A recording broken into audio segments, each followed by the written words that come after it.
ભારતના યશસ્વી વડાપ્રધાન નરેન્દ્ર મોદી પતંગના રંગે રંગાયા.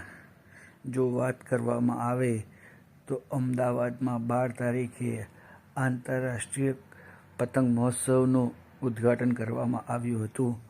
આ વખતે વિશેષ મહેમાન તરીકે જર્મનીના ચાન્સેલરને પણ આમંત્રણ આપવામાં આવ્યું હતું. આ ચાન્સેલર સાથે ભારતના વડાપ્રધાન નરેન્દ્ર મોદીએ પણ પતંગનો ખૂબ આનંદ લીધો હતો.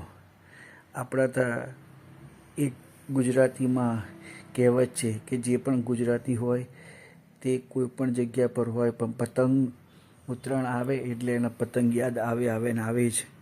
એ કોઈ પણ રીતે પતંગનો આનંદ લીધા વગર રહેતો નથી.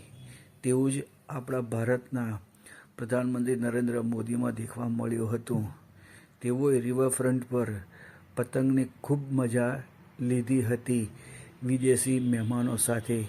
વિદેશી મહેમાનને પણ તેમને પતંગ ચગાવવાનો લાવો આપ્યો હતો અને એમણે પોતે પણ લીધો.